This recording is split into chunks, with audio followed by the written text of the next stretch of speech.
So I realized that what God has been doing, and he's so consistent, is he takes everybody east.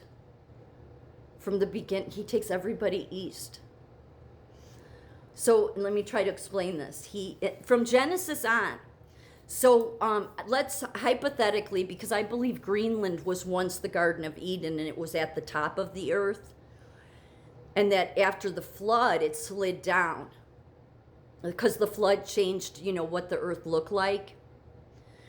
But prior to that, because God was in the garden with them, it was at the top of the earth. God was in, because where does the Bible say God resides? He sits above the circle of the earth. That's why for people that try, you have to realize this world's so deceptive. You have Christians literally telling people that Christmas is a pagan holiday, and it's not. Like Santa Claus and all that, whatever you want to think, it was just a way, because what is it about? It's about being not, when you're a little kid, be naughty or nice. God's, Santa's watching. That's really where it comes from. But this is such a deceptive world, and you've been living under the beast, and you keep, it wants to make you think that it's coming. No, you've been living under it since Hitler. Hitler was summoning through astral projection, through using mescaline. He was doing all this stuff, okay?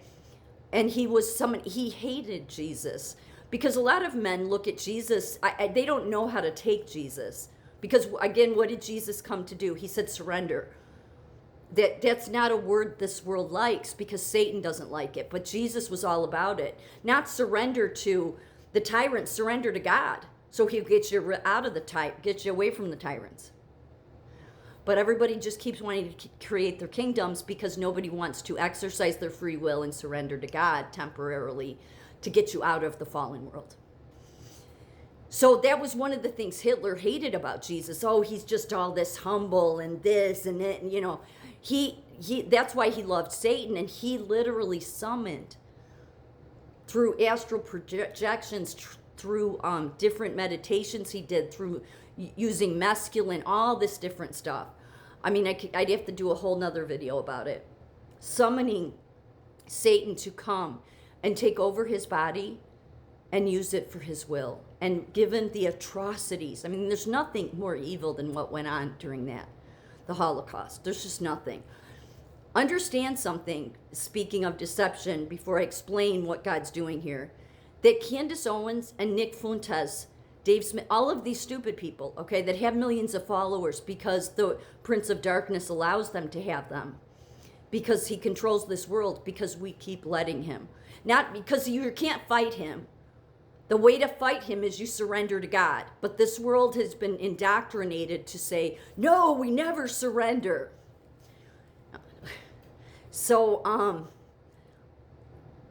the thing is that Nick Fuentes, Candace Owens, they regurgitate the exact same things Hitler was saying. The exact same things. Okay? God has handed them over, and they're Catholic. So was Hitler, okay?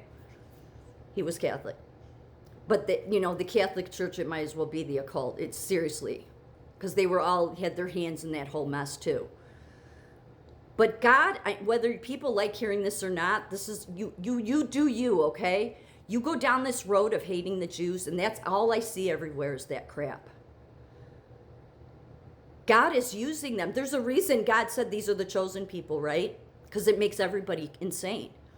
And then what it does is once people start going down this road of attacking them, God quickly hands them over. That's the reason Nick Fuentes is a hateful lunatic, and Candace Owens is as well. Whatever you want to think, that's what they are. They are literally people that want to help take you down to the gates of hell. Because God, mark my words, as God is my witness, he will judge you based on if you let yourself get pulled in by that. Because that will be a barometer he uses. So do what you want with that.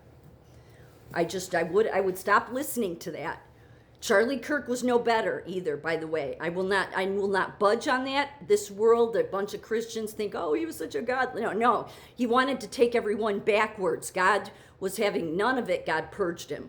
I know, hard for people to believe, but you have to understand, God says he will do these things. And he definitely, the worst thing to do is to try to take people that he's been moving mature wise, biblically mature wise around. He's been moving them around just like he did in Exodus because he needs to work with generations. There's a reason you have left lunatics like LGB56 and you have the the Christian crazy people on the right, and I'm on the right, but you got some lunatics there. You had Charlie Kirk and Turning Point.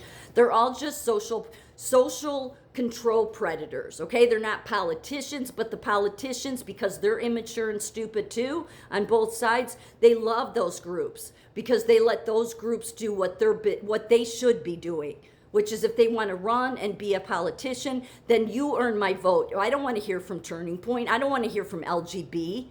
But these groups is literally what God's been dealing with, is this bullshit forever. Forever, the factions.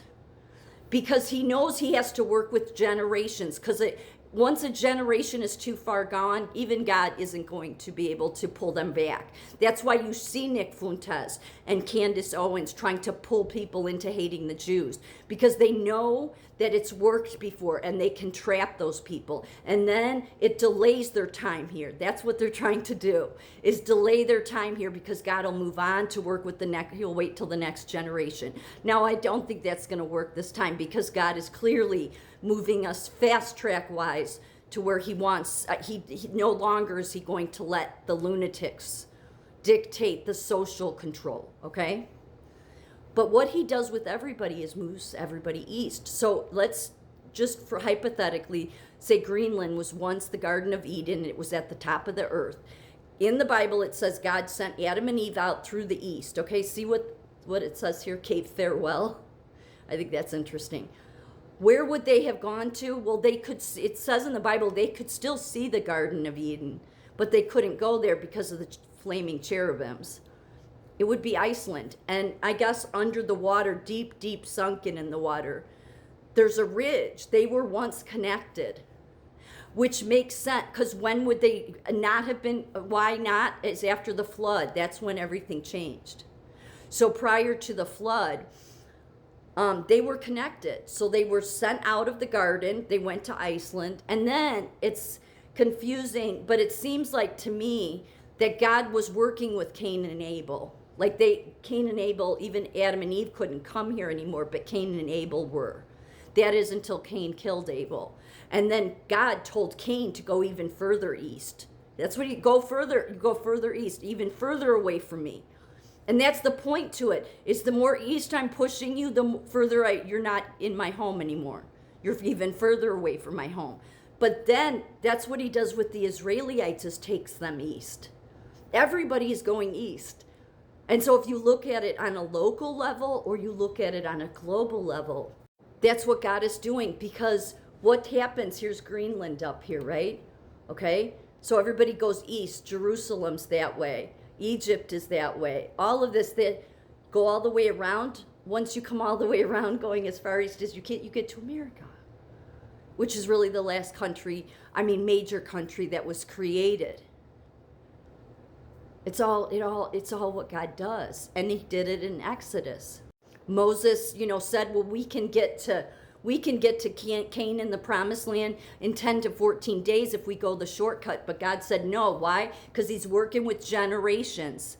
He knows that there's a generation, they're too weak, they're spiritually dead, because everybody's spiritually dead because we're all born into the fallen world. Everybody forgets that. Being born again is your beginning journey of being God, being what God wants you to be. We really would like to have babies be born in the God's kingdom instead of the fallen world. Because again, you're not saved until you're born again. Unless you die as a child, then God, it's different. But what does God do? He takes them all this long way, spends 40 years in the desert. And they'll say because they weren't strong enough, and if they would have faced wars right away, they would have ran back to Egypt. Yes, but it wasn't just because of that. It's because God had to get them spiritually dependent on him. This is why surrender is so important. And what did God do with America? He created Alcoholics Anonymous in America. And most of this world would say, who cares? Well, because every recovering alcoholic knows it starts with surrender. And God created that here, bringing everybody full circle eventually.